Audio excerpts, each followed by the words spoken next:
ಅಂತೂ ಇಂತೂ D K Shivakumar ಅವರ ಕ್ಯಾಬಿನೆಟ್ ಎಕ್ಸ್ಪಾಂಡ್ ಆಗಿದೆ. ಸಚಿವ ಸಂಪುಟ ವಿಸ್ತರಣೆಯಾಗಿದೆ. ಈ ವಿಸ್ತರಣೆ ಅನೇಕರಲ್ಲಿ ಅಸಮಾಧಾನ ತರುವುದು ನಿಶ್ಚಿತವಾಗಿತ್ತು. 40 ಜನ ಆಕಾಂಕ್ಷಿಗಳು ಬಹಳ ಗಂಭೀರವಾಗಿದ್ದರು ಮಂತ್ರಿಗಿರಿಯ ಬಗ್ಗೆ. 40 ಜನ. ಅವಕಾಶ ಇದ್ದದ್ದು 20 ಜನರಿಗೆ. ಸಹಜವಾಗಿ ಇನ್ನು 20 ಜನರಿಗೆ ನಿರಾಸೆಯಾಗುವುದೇ ಇತ್ತು. ಅದು ಆಗಿದೆ.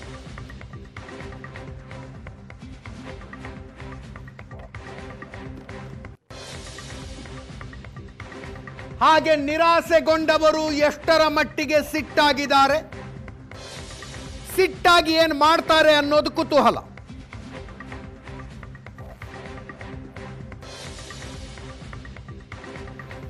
ಹದಿನೈದಕ್ಕೂ ಹೆಚ್ಚು ಶಾಸಕರ ಅಸಮಾಧಾನ ಇದೆ.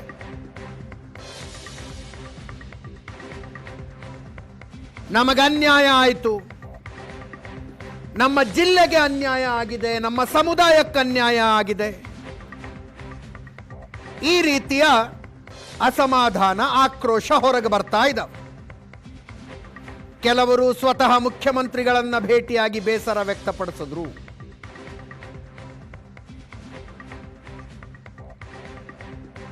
ಬೇಳೂರು ಗೋಪಾಲಕೃಷ್ಣ, ಅನ್ನಪೂರ್ಣ ತುಕಾರಾಮ್, ನಾಡಗೌಡರು, ಹೀಗೆ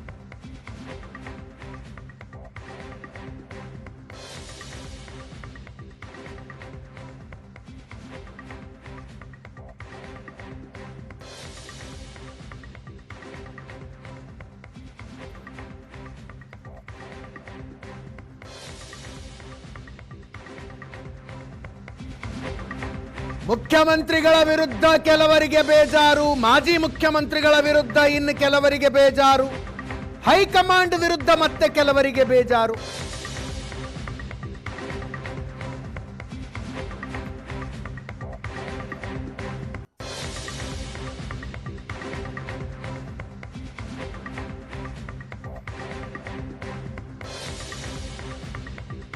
ಬಸವರಾಜ್ ಶಿವಣ್ಣವರ್, ರಹೀಂ ಖಾನ್, ಗುಬ್ಬಿ ಶ್ರೀನಿವಾಸ್ ಬೇಸರ ವ್ಯಕ್ತಪಡಿಸಿದ್ದಾರೆ. ಎಂ ಕೃಷ್ಣಪ್ಪ, ಪ್ರಿಯಾ ಕೃಷ್ಣ, ಹಂಪನಗೌಡ, ಬಾದರ್ಲಿ, ಆನೇಕಲ್ ಶಿವಣ್ಣ ಮುಂತಾದವರ ಬೆಂಬಲಿಗರು ಕೆಪಿಸಿಸಿ ಕಚೇರಿಗೆ ಮುತ್ತಿಗೆ ಹಾಕಿದ್ರು.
ನಮ್ಮ ಜೊತೆಗೆ ಮೂಡಿಗೆರೆ ಶಾಸಕಿ ನಯನ ಮೋಟಮ್ಮ ಅವರು ನೇರ ಸಂಪರ್ಕದಲ್ಲಿದ್ದಾರೆ. ಮೇಡಮ್ ನಮಸ್ಕಾರ. ನಮಸ್ತೆ. ಹೇಗಿದ್ದೀರಿ? ಚೆನ್ನಾಗಿದ್ದೀನಿ. ನೀವು ಹೇಗಿದ್ದೀರಾ? ಬೇಜಾರಲ್ಲಿದ್ದೀನಿ ಅಂದರೆ ಏನು ತಪ್ಪಲ್ಲ ಮೇಡಮ್.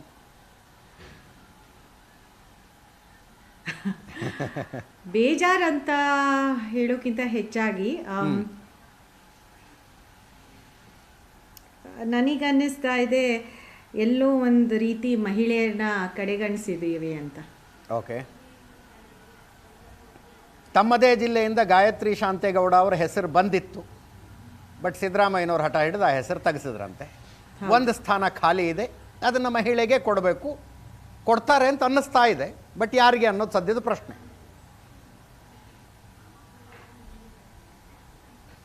ಅನ್ನಿಸ್ತಾ ಇದೆ ಅಲ್ಲ, ಕೊಡ್ತಾರೆ, ಮಹಿಳೆಗೆ ಕೊಡ್ತಾರೆ. ಯಾರಿಗೆ ಕೊಡ್ತಾರೆ ಅಂತ ಗೊತ್ತಿಲ್ಲ. ರಾಹುಲ್ ಗಾಂಧಿ ಅವರಿಗೆ ಡಿ ಕೆ ಶಿವಕುಮಾರ್ ಅವರ ಕ್ಯಾಬಿನೆಟ್ನಲ್ಲಿ ಒಂದು ಫ್ರೆಶ್ನೆಸ್ ಬೇಕು ಅಂತ ಅನ್ನಿಸ್ತಾ ಇತ್ತು, ಹೊಸ ಮುಖಗಳು ಬರಬೇಕು ಅಂತ ಅವರ ಬಯಕೆ ಇತ್ತು. ಫಸ್ಟ್ ಟೈಮ್ MLAಗಳಿಗೆ ಅವಕಾಶ ಸಿಕ್ಕರು ಏನು ಆಶ್ಚರ್ಯ ಪಡಬೇಕಾಗಿಲ್ಲ. ಒಂದು ಅನ್ರಿಟನ್ ರೂಲ್ ಏನಿದೆ ಕಾಂಗ್ರೆಸ್ನಲ್ಲಿ, ಅದು ಈ ಸಲ ಮುರಿಯುತ್ತೆ ಅಂತಿತ್ತು. ಕೇವಲ ಒಬ್ಬರಿಗೆ ಮಾತ್ರ ಅವಕಾಶ ಆಗಿದ್ದು. ಆ್ಯಕ್ಚುಲಿ 3-4 ಹೆಸರುಗಳ ಚರ್ಚೆಯಲ್ಲಿದ್ದು, ತಮ್ಮದು ಸೇರಿದಂತೆ. ಹೌದು. ಏನು ಶಾಕ್ ಆಯ್ತಾ ಲಿಸ್ಟ್ ನೋಡಿದಾಗ? ಬೇಜಾರಾಯ್ತಾ? ಏನು ಅನ್ನಿಸ್ತು? ಸತ್ಯ ಇಲ್ಲ, ನಾನು ಖಂಡಿತ ನೀವು ಹೇಳಿದಾಗೆ ಹೊಸ ಮುಖಗಳಿಗೆ ಫಸ್ಟ್ ಟೈಮ್ MLAಗಳಿಗೆ ಒಂದು ಆದ್ಯತೆ ಕೊಡ್ತಾರೆ ಅಂತ ನಾನು ಅಂದ್ಕೊಂಡಿದ್ದೆ. ಅಟ್ಲೀಸ್ಟ್ ಒಂದು ಅವಕಾಶ ಕೊಡ್ತಾರೆ ಅಂತ, ಆದ್ಯತೆಗಿಂತ ಹೆಚ್ಚಾಗಿ ಅವಕಾಶ ಕೊಡ್ತಾರೆ ಅಂತ. ಎರಡನೇದಾಗಿ ನಾನು ಅಂದ್ಕೊಂಡಿದ್ದೆ ಮಹಿಳಾ ಪ್ರಾತಿನಿಧ್ಯ ಸ್ವಲ್ಪ ಹೆಚ್ಚಿಸ್ತಾರೆ ಅಂತ. ಇಲ್ಲಿವರೆಗೂ ಸುಮಾರು ಸರ್ಕಾರಗಳು ಒಂದೇ ಮಹಿಳೆ ಕೊಟ್ಕೊಂಡು ಬಂದಿದ್ದಾರೆ, ಬಟ್ ಈ ಸತಿ ನಮ್ಮ ಪಕ್ಷ ಇನ್ನೊಂದು ಸ್ವಲ್ಪ ಒಲವು ತೋರಿಸಿ ಮಹಿಳೆಯರಿಗೆ 2-3 ಜನಕ್ಕೆ ಸ್ಥಾನ ಕೊಡ್ತಾರೆ ಅಂತ ನಾನು ನಿರೀಕ್ಷೆಯಲ್ಲಿದ್ದೆ. ಮೂರನೇದು, ನನಗೆ ನಮ್ಮ ಜಿಲ್ಲಾ ಪ್ರಾತಿನಿಧ್ಯದ ಬಗ್ಗೆನೂ ಸ್ವಲ್ಪ ನನಗೆ ಆಸೆ ಇತ್ತು. ಯಾಕಂದರೆ ಜಿಲ್ಲೆಗೆ ನಾವು 5 ಜನ ಗೆದ್ದಿದ್ದೀವಿ. ಇಲ್ಲಿವರೆಗೂ ಕ್ಯಾಬಿನೆಟಲ್ಲೂ ನಮಗೆ ಪ್ರಾತಿನಿಧ್ಯ ಸಿಕ್ಕಿರಲಿಲ್ಲ. ಹೌದು, ಖಂಡಿತ 5 ಗೆದ್ದಿದ್ದೀವಿ. ಆಲ್ಮೋಸ್ಟ್ 30 ವರ್ಷ ಆದಮೇಲೆ 5 ಗೆದ್ದಿದ್ದು ಆಲ್ಮೋಸ್ಟ್ 27 ವರ್ಷನೂ ಏನು ಹಿಂದೆ ಅಂತೆ. ಅದಾದಮೇಲೆ ನಾವು 5 ಗೆದ್ದಿದ್ದೀವಿ. ಏನು BJPಯಲ್ಲಿ ಹಿಡಿತದಲ್ಲಿ ಇದ್ದಿದ್ದ ಜಿಲ್ಲೆನ ನಾವು ಕಾಂಗ್ರೆಸ್ಸಿಗೆ ತಂದು ಕೊಟ್ಟಿದ್ದೀವಿ. ಅದಕ್ಕೋಸ್ಕರ ಇವೆಲ್ಲ ವಿಚಾರದ ಹಿನ್ನೆಲೆಯಲ್ಲಿ ನನಗನ್ನಿಸ್ತು ಒಂದು ಅವಕಾಶ ಸಿಗುತ್ತೆ, ಮೂಡ್ ಬರುತ್ತೆ ನನಗೆ ಅಂತ ನಾನು ಅಂದ್ಕೊಂಡಿದ್ದೆ. ಆಮೇಲೆ ಈ ಮಹಿಳಾ ಮೀಸಲಾತಿ, ನಾನು ಬೆಳಿಗ್ಗೆಯಿಂದ ಇದು ಮಾತಾಡ್ತಾ ಇದ್ದೀನಿ, ನನಗೆ ಒಂದು ಸ್ವಲ್ಪ ಜಿಗುಪ್ಸೆ ಆಗ್ತಾ ಇದೆ. ಮಹಿಳೆ ಅಂತ ಹೇಳ್ಕೊಂಡು ನನಗೆ ಜಿಗುಪ್ಸೆ ಆಗ್ತಾ ಇದೆ. ಹಾಗಾದರೆ ನಾವೇನು ಸೆಕೆಂಡ್ ಕ್ಲಾಸ್ ಸಿಟಿಸನ್ ಆಗೋಗ್ಬಿಟ್ವಾ ಅಂತ ನನಗೆ ಪ್ರಶ್ನೆ ಬರ್ತಾ ಇದೆ. ಯಾಕಂದರೆ ಮೀಡಿಯಾದವ್ರ ಹತ್ರ ನಾವು ಮಾತಾಡಬೇಕಾದಾಗ ಆ ಪ್ರಶ್ನೆ ಒಂದೇ, ಮಹಿಳಾ ಮೀಸಲಾತಿ ಅಂತ ಬರ್ತಾ ಇದೆ. ಈಗ OBCಗೆ ಪ್ರಾತಿನಿಧ್ಯ, ದಲಿತರಿಗೆ ಪ್ರಾತಿನಿಧ್ಯ, ಅಲ್ಪಸಂಖ್ಯಾತರಿಗೆ ಪ್ರಾತಿನಿಧ್ಯ, ಬಟ್ ಮಹಿಳೆಯರು ಒಂದು ದೊಡ್ಡ ಕ್ವೆಶ್ಚನ್ ಮಾರ್ಕ್ ಆಗೋಗ್ಬಿಟ್ಟಿದ್ದೀವಿ. ಹಾಗಾದರೆ ನಮಗೆ ಜಾಗ, ನಮ್ಮ ಸ್ಥಾನ ಏನು ಅಂತ ನನಗೆ ಅರ್ಥ ಆಗ್ತಾ ಇಲ್ಲ. ನಾನು ಓದಿ ಕಲಿತು ಈ ವಿಚಾರನ, ಈ ಪ್ರಶ್ನೆನ ಎದುರಿಸ್ಬೇಕಾಗ್ತಾ ಇರೋದು ನನಗೆ ನಿಜವಾಗ್ಲೂ ಜಿಗುಪ್ಸೆ ತರ್ತಾ ಇದೆ. ಯಾರ್ಯಾರ ಹತ್ರ ಮಾತಾಡಿದ್ರಿ? ಇದು ಆದಮೇಲೆ ಮಂತ್ರಿಮಂಡಲ ಆದಮೇಲೆ ಅದಕ್ಕಿಂತ ಮುಂಚೆನಾ? ನಾನು ಮುಖ್ಯಮಂತ್ರಿಗಳ ಹತ್ರ ಮಾತಾಡಿದ್ದೀನಿ.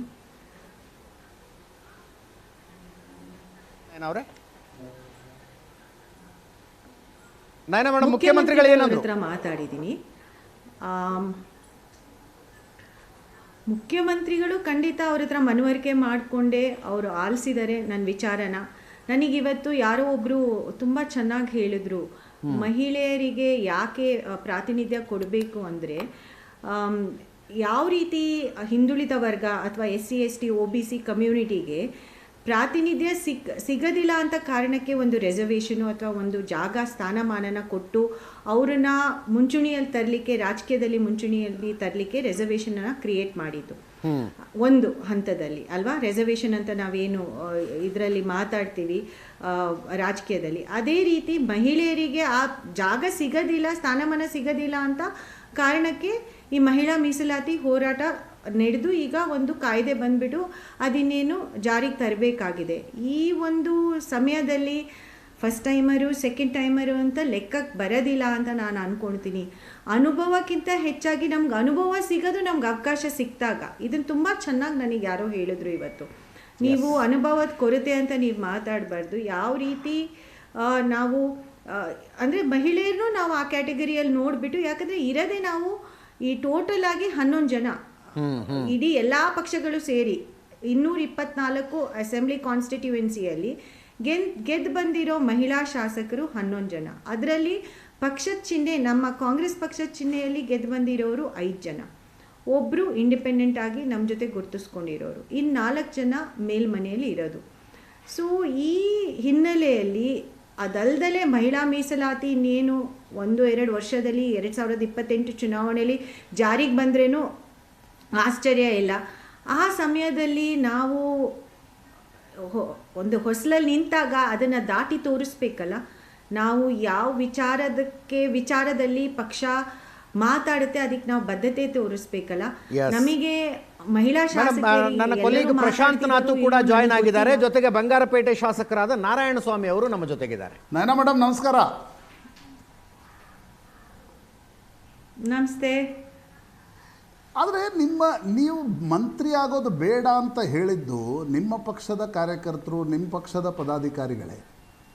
ಅವರು ಮಾಡಿದ ಆರೋಪ ಆಶ್ಚರ್ಯಕರವಾಗಿತ್ತು. ಅನೇಕ ಬಾರಿ ಇರುತ್ತೆ ಇವ್ರು ಬೇಡ ಅವ್ರು ಬೇಡ ಅಂತ ಹೇಳ್ತಾರೆ. ಬಟ್ ನಿಮಗೆ ಬೇಡ ಅಂತ ಹೇಳಿದ್ದವ್ರು ಯಾವ ಕಾರಣಕ್ಕೋಸ್ಕರ? ನೀವು ಬಜರಂಗ ದಳ, ವಿಶ್ವ ಹಿಂದೂ ಪರಿಷತ್ತು, ನನ್ನ ಕ್ಷೇತ್ರದವರು, ನಿಮ್ಮ ಕ್ಷೇತ್ರದ ಕಾಂಗ್ರೆಸ್ ನಾಯಕರೇ ಹೇಳಿದ್ರು ಇಲ್ಲ ನಯನಾ ಮೋಟಮ್ಮ ಅವರು ಬಜರಂಗ ದಳ, ವಿಶ್ವ ಹಿಂದೂ ಪರಿಷತ್ ಜೊತೆ ಅವರು ಸ್ವಲ್ಪ ಕಾಂಗ್ರೆಸ್ಸಿನ ಲೆಫ್ಟ್ ಲೀನಿಯಂಟ್.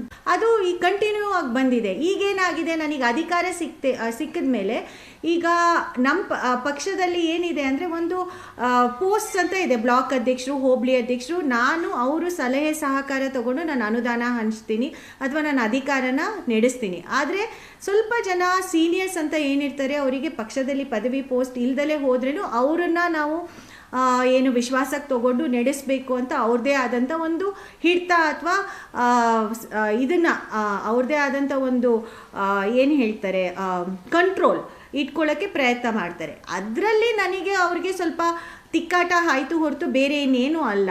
ಒಂದು ನಮ್ಮದು ಸಾರ್ವಜನಿಕ ಹಿಂದೂ ಗಣಪತಿ ಅಂತ, ಅದು ಸಾರ್ವಜನಿಕ ಹಿಂದೂ ಗಣಪತಿ, ಅದು ಯಾವ ಪಕ್ಷಕ್ಕೂ ಸೇರಿದ್ದಲ್ಲ.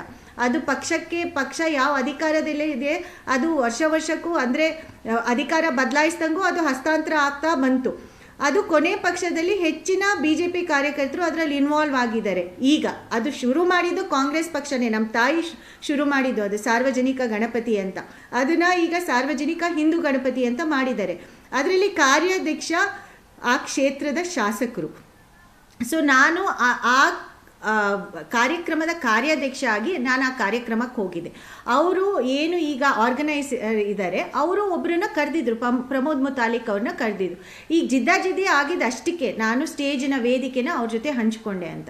ಬೇರೆ ನನಗೆ ಇದನ್ನ ವಿಚಾರನ ಇಟ್ಕೊಂಡು ಅದೇನೋ ಒಂದು ದೊಡ್ಡದಾಗಿ ಮಾಡ್ದಂಗೆ ಮಾತಾಡಿದ್ರು. ನಾನೇನು ರೈಟ್ ಲೀನಿಂಗು, ನಾನಿನ್ನೇನು RSS ಜೊತೆ ಇದ್ದೀನಿ ಅಂತ. ಒಂದು ವೇದಿಕೆ ಹಂಚ್ಕೊಂಡ ತಕ್ಷಣವೇ ನಾನು ಯಾವ ರೈಟ್ ಲೀನಿಂಗು, ನಾನು ಯಾವ RSS ಜೊತೆ ಹೋದವಳಲ್ಲ, ಯಾವತ್ತೂ ನಾನು ಪಕ್ಷದ ವಿರುದ್ಧ ಮಾತಾಡ್ದವಳು ಅಲ್ಲ, ಹೇಳಿಕೆ ಕೊಟ್ಟವಳು ಅಲ್ಲ, ಅಥವಾ BJP ಪರ ಒಲವು ತೋರಿಸ್ತವಳು ಅಲ್ಲ. ನಾನು ಯಾವತ್ತೂ ಕಾಂಗ್ರೆಸ್ ಫ್ಯಾಮಿಲಿಯಿಂದ ಬಂದವಳು. ಅದಕ್ಕೆ ನಮ್ಮ ತಾಯಿನೇ ಅದಕ್ಕೆ ದೊಡ್ಡ ಸಾಕ್ಷಿ ಅಂತ ನಾನು ಅಂದ್ಕೊಳ್ತೀನಿ. 45 ವರ್ಷ ಅವರು ಪಕ್ಷಕ್ಕೆ ಮುಡುಪಿಟ್ಟಿದ್ದಾರೆ. ಪಕ್ಷ ಅವ್ರಿಗೆ ಸಾಕಷ್ಟು ಅವಕಾಶಗಳು ಕೊಟ್ಟಿದೆ ಪಕ್ಷ. ಆ ಲೆಗಸಿನ ನಾನು ಮುಂದುವರ್ಸ್ಕೊಂಡು ಬಂದಿದ್ದೀನಿ. ನಾನು ಧರ್ಮ ಜಾತಿ ಅದನ್ನು ಎತ್ತಿ ಹಿಡಿತೀನಲ್ಲ, ಅದು ಒಂದು ಸ್ವಲ್ಪ ಸಮಸ್ಯೆ ಆಗುತ್ತೆ ಒಂದೊಂದು ಸತಿ. ಅಂದರೆ ಅದನ್ನು ಸ್ವಾಭಾವಿಕವಾಗಿ ಒಪ್ಕೊಳ್ಳೋದು ಕಷ್ಟ ಆಗುತ್ತೆ. ಯಾಕಂದರೆ ಅದನ್ನು ಎಲ್ಲರೂ ಒಪ್ಕೊಳ್ಳೋ ಅಂಥ ರೀತಿಯಲ್ಲಿಲ್ಲ, ಅದನ್ನು ಸೆಕ್ಯುಲರ್ ಅಲ್ಲ ಅಂತ ಅಂದ್ಕೊಳ್ತಾರೆ. ಬಟ್ ನನಗೆ ಅದರಲ್ಲಿ ನನ್ನನ್ನು ಐಡೆಂಟಿಟಿ ಅಥವಾ ನನ್ನ ಅಸ್ತಿತ್ವದ ಬಗ್ಗೆ ಮಾತಾಡಲಿಕ್ಕೆ ನನಗೆ ಯಾವುದೂ ಜಿಗುಪ್ಸೆ ಇಲ್ಲ. ನಾನೀಗ ಹೇಳಿದ್ನಲ್ಲ, ನಾನು ಮಹಿಳೆ, ನಾನು ದಲಿತೆ. ನನಗೆ ಕಾಂಗ್ರೆಸ್ ಹೈಕಮಾಂಡ್ಗೆ ಏನಾಗಿದೆ ಅನ್ನೋದು ಅರ್ಥ ಆಗ್ತಲ್ಲ. ನೀವು ನಾರಾಯಣ ಸ್ವಾಮಿ, ಬಂಗಾರಪೇಟೆ ನಾರಾಯಣ ಸ್ವಾಮಿ ಅವರು ಅವಾಗಿಂದ ಕೂತ್ಕೊಂಡಿದ್ದಾರೆ. ನಾರಾಯಣ ಸ್ವಾಮಿ ಅವರೇ, ಜಿಲ್ಲೆಗೆ ಪ್ರಾತಿನಿಧ್ಯವೇ ಇಲ್ಲ, ಸಾಕಷ್ಟು ಪ್ರಯತ್ನಗಳನ್ನು ಹಾಕಿದ್ರಿ, ದಿಲ್ಲಿ ಯಾತ್ರೆಗಳಾಗಿದ್ವು, ಅಕ್ಕಪಕ್ಕದ 2 ಲೋಕಸಭಾ ಕ್ಷೇತ್ರಕ್ಕಿಲ್ಲ. ಅಕ್ಕಪಕ್ಕದ 2 ಲೋಕಸಭಾ ಕ್ಷೇತ್ರಕ್ಕಿಲ್ಲ. ಎಸ್ ಪ್ರಶಾಂತ್, ನಯನಾ ಅವ್ರು ಕೇಳ್ತಿದ್ದೆ. ಈಗ ನೋಡಿ, ನಿಮ್ಮ ತಾಯಿ ಇದ್ರು, ನಿಮ್ಮ ತಾಯಿಯವ್ರಿಗೆ ಕಾಂಗ್ರೆಸ್ ವರ್ಕಿಂಗ್ ಕಮಿಟಿಯಲ್ಲಿ ಜಾಗ ಕೊಡಲಾಗಿತ್ತು. ಭಾಳ ಸಾಮಾನ್ಯ. ನೀವಂತರೂ ಪೊಲಿಟಿಕಲ್ ಫ್ಯಾಮಿಲಿಯಿಂದ ಬರ್ತೀರಿ. ನಿಮ್ಮ ತಾಯಿ ಮಂತ್ರಿ ಇದ್ದರು, ನೀವು ಮಂತ್ರಿ ಆ ಫ್ಯಾಮಿಲಿಯಿಂದ ಬರ್ತೀರಿ. ನಿಮ್ಮ ತಾಯಿ ರಾಜಕಾರಣಕ್ಕೆ ಹೋದಾಗ ಅವರು ಏನೂ ಇರಲಿಲ್ಲ.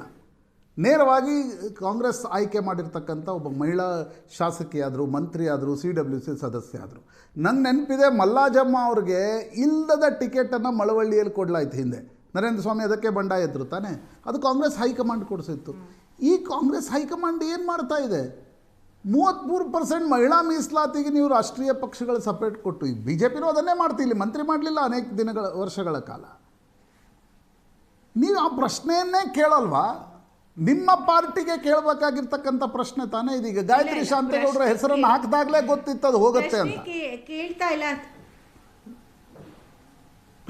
ಅದು ನಾನು ಹೇಳಕ್ಕೆ ಬರೋದಿಲ್ಲ ಪ್ರಶಾಂತ್ ಅವರೇ. ಬಟ್ 33% ಬಗ್ಗೆ ಅಥವಾ ನೀವೇನು ಹೇಳಿದ್ರಿ, ನಮ್ಮ ತಾಯಿ ಬಂದಿದ್ದ ರೀತಿ ಅಥವಾ ಮಲ್ಲಾಜಮ್ಮ ಮೇಡಮ್ ಅವ್ರು ಬಂದಿದ್ದ ರೀತಿ ಬಗ್ಗೆ, ಅದೆಲ್ಲ ಸತ್ಯ. ಅದು ಸತ್ಯದಿಂದ ದೂರ ಇದೆ ಅಂತ ನಾನು ಹೇಳಲಿಕ್ಕೆ ಸಾಧ್ಯ ಇಲ್ಲ. ಬಟ್ ಆದರೆ ಇದು ಒಂಥರ ನನಗೆ ಸುಮಾರು ಸತಿ ಪ್ರಶ್ನೆ ಬರುತ್ತೆ, ಕರ್ನಾಟಕದ ರಾಜಕಾರಣದ ಬಗ್ಗೆನೇ ಪ್ರಶ್ನೆ ಬರುತ್ತೆ. ಇದು ಮೇಡಮ್ ಒಂದೇ ನಿಮಿಷ ಮತ್ತೆ ನಾನು ನಿಮ್ಮ ಹತ್ರ ಬರ್ತೀನಿ. ಬಂಗಾರಪೇಟೆ ನಾರಾಯಣ ಸ್ವಾಮಿ ಅವರು ಇದ್ದಾರೆ ನಮ್ಮ ಜೊತೆಗೆ. ನಾರಾಯಣ ಸ್ವಾಮಿ ಅವರೇ, ಜಿಲ್ಲೆಗೆ ಒಂದು ಮಂತ್ರಿ ಸ್ಥಾನ ಸಿಗಲಿಲ್ಲ, ಅಕ್ಕಪಕ್ಕದ 2 ಲೋಕಸಭಾ ಕ್ಷೇತ್ರಗಳಲ್ಲಿ ಮಂತ್ರಿಗಳಿಲ್ಲ, ಪ್ರಯತ್ನ ತುಂಬ ಪಟ್ಟಿದ್ರಿ.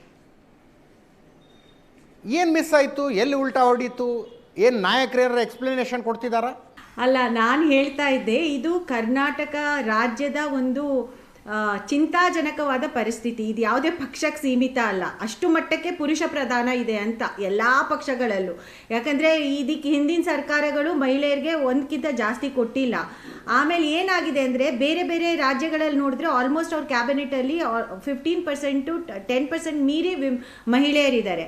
ಆದರೆ ನಮ್ಮಲ್ಲಿ ನಮಗೆ ಟಿಕೆಟ್ ಕೊಡೋದ್ರಲ್ಲೂ ಸಮಸ್ಯೆ, ಕ್ಯಾಬಿನೆಟಲ್ಲಿ ಇನ್ಕ್ಲೂಡ್ ಮಾಡೋದ್ರಲ್ಲೂ ಸಮಸ್ಯೆ. ಆಮೇಲೆ ಇನ್ನೊಂದು ಪ್ರಶ್ನೆ, ಮಹಿಳೆಯರಿಗೆ ಮಾತ್ರ ಪ್ರಶ್ನೆ, ನೆಕ್ಸ್ಟ್ ಟೈಮ್ ಗೆದ್ದು ಬರ್ತಾರೋ ಇಲ್ವೋ, ಅಥವಾ ಟಿಕೆಟ್ ಕೊಡೋ ಸಮಯದಲ್ಲಿ ಮಾತ್ರ ಗೆದ್ದು ಬರ್ತಾರೋ ಇಲ್ವೋ ಅಂತ ನನಗೆ. ಆದರೆ ಈಗ ಗಂಡಸರನ್ನ ಕನ್ಸಿಡರ್ ಮಾಡೋ ಟೈಮಲ್ಲಿ ಕ್ಯಾಬಿನೆಟಲ್ಲಿ ಆ ಪ್ರಶ್ನೆ ಯಾರಿಗಾದರೂ ಕೇಳಿದ್ರೋ ಅಥವಾ ಅದನ್ನು ಚಿಂತೆ ಮಾಡಿದ್ರೋ ಇಲ್ವೋ ಅಂತ ಗೊತ್ತಿಲ್ಲ. ಬಟ್ ನಮ್ದೆಲ್ಲ ಮಹಿಳೆ ಏನು 10 ಜನ ಅಥವಾ ಈಗ 6 ಜನ ಎಲೆಕ್ಷನಲ್ಲಿ ಗೆದ್ದು ಬಂದಿದ್ದೀವಿ, ಅವ್ರಿಗೆ ಮಾತ್ರ ಈ ಪ್ರಶ್ನೆ ಇತ್ತು, ನೆಕ್ಸ್ಟ್ ಎಲೆಕ್ಷನಲ್ಲಿ ಗೆದ್ದು ಬರ್ತಾರೋ ಇಲ್ವೋ ಅಂತ. ನಮಗೆ ಆ್ಯಕ್ಚುಲಿ ಅವಕಾಶ ಕೊಟ್ಟರೆ ನಮಗೆ ಇದರಿಂದ, ಈ ಸ್ಥಾನಮಾನದಿಂದ ನಾವು ನಮ್ಮ ಬೇಸ್ನ ಇನ್ಕ್ರೀಸ್ ಮಾಡ್ಕೋಬೋದು, ಜಾಸ್ತಿ ಜನನ ರೀಚ್ ಮಾಡಬಹುದು, ನಾವು ಒಳ್ಳೆ ಕೆಲಸಗಳು ಮಾಡಿ ತೋರಿಸ್ಬೋದು, ನಮ್ಮ ಜನಪ್ರಿಯತೆ ಇದರಿಂದ ಜಾಸ್ತಿ ಆಗಬಹುದು ಅಂತ ವಿಚಾರ ಮಾಡೋಕ್ಕೆ ಇಲ್ಲ. ಅಂದರೆ ಮಹಿಳೆಯರ ಹತ್ರ ಇದು ಸಾಧ್ಯ ಇಲ್ಲ, ಗಂಡಸರ ಹತ್ರ ಮಾತ್ರ ಸಾಧ್ಯ ಇದೆ ಅಂತ ನನಗೆ ಅನಿಸ್ತಾ ಇದೆ. ನಾನು ಹೇಳ್ತಾ ಇದ್ದೀನಲ್ಲ, ನೀವು ರಾಷ್ಟ್ರೀಯ ಪಕ್ಷಗಳ ನಾಯಕಿಯರ ಕೇಳ್ತಾ ಇದ್ದೀನಲ್ಲ, ಎಲ್ಲರಿಗೂ ಕೇಳ್ತಾ ಇದ್ದೀನಿ.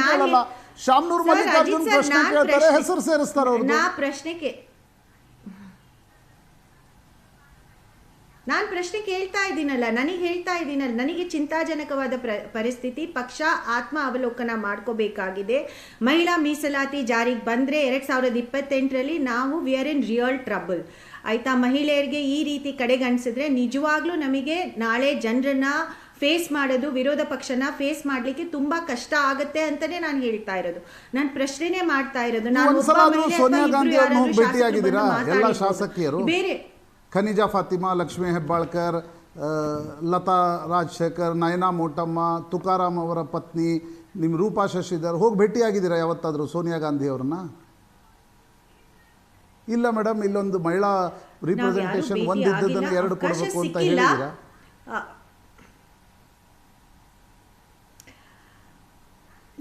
ನಾನು ಕೇಳೋದು ಒಂದು ಪ್ರಶ್ನೆ, ಈಗ ಅಲ್ಪಸಂಖ್ಯಾತರಿಗೆ ಪ್ರಾತಿನಿಧ್ಯ ಕೊಡಬೇಕಾದ್ರೆ, ಅಥವಾ OBCಗೆ ಪ್ರಾತಿನಿಧ್ಯ ಕೊಡಬೇಕಾದ್ರೆ, ಅಥವಾ ದಲಿತರಿಗೆ ಪ್ರಾತಿನಿಧ್ಯ ಕೊಡಬೇಕಾದ್ರೆ ಅವರೆಲ್ಲರೂ ಗುಂಪು ಮಾಡಿಕೊಂಡು ಹೋಗಿ ಹೈಕಮಾಂಡ್ ಹತ್ರ ಮನವರಿಕೆ ಮಾಡ್ಕೊತಾರಾ, ಅಥವಾ ಮನವರಿಕೆ ಮಾಡೋ ಅವಶ್ಯಕತೆ ಬರುತ್ತಾ? ನೀವು ಮೋಟಮ್ಮ ಅವ್ರು ಕೇಳಿ, ನಮ್ಮ ಮುನಿಯಪ್ಪನವರು ದಲಿತ ಎಡಗೈ ಅಂದ್ರೆ ಏನು ಅನ್ನೋದು ಪದೇ ಪದೇ ಸೋನಿಯಾ ಗಾಂಧಿ ಮನವರಿಕೆ ಮಾಡಿಕೊಡ್ತಾರ ಅವರು, ನೀವು ಮಾಡಿಕೊಡಲ್ಲ ಅಲ್ಲ. ಅದು ಅಂದರೆ ಮಹಿಳೆಯರಿಗೆ ಯಾಕೆ ಆ ಅವಶ್ಯಕತೆ ಇದೆ?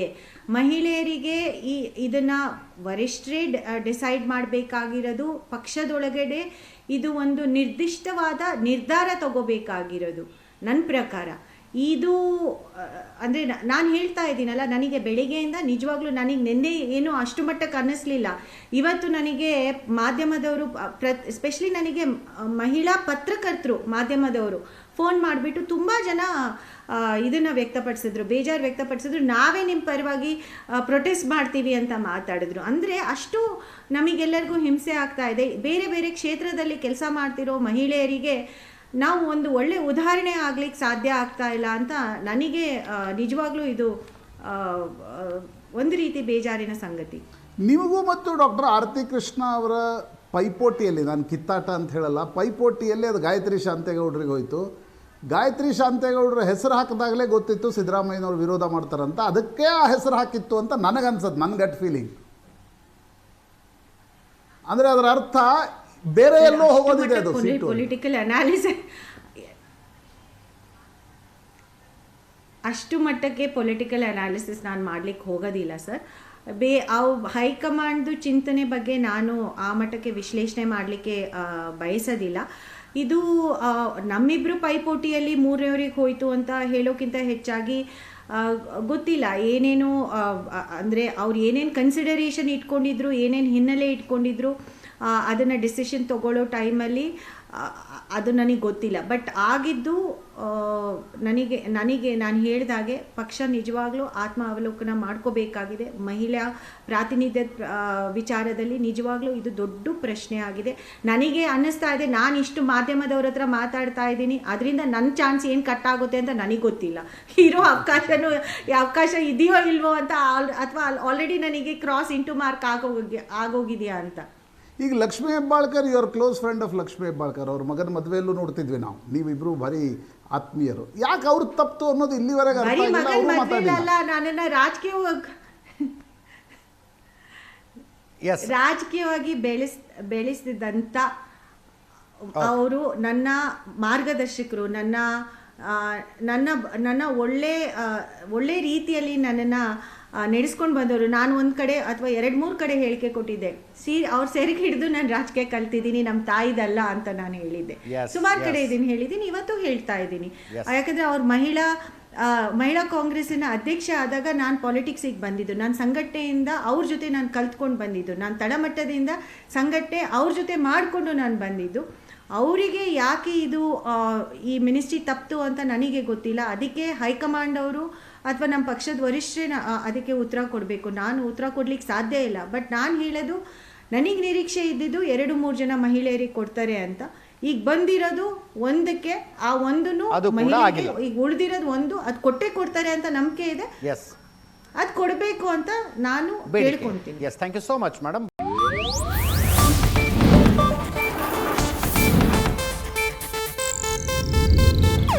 ಇದು ಏಷ್ಯಾನೆಟ್ ನ್ಯೂಸ್ ನೆಟ್ವರ್ಕ್ ಪ್ರಸ್ತುತಿ.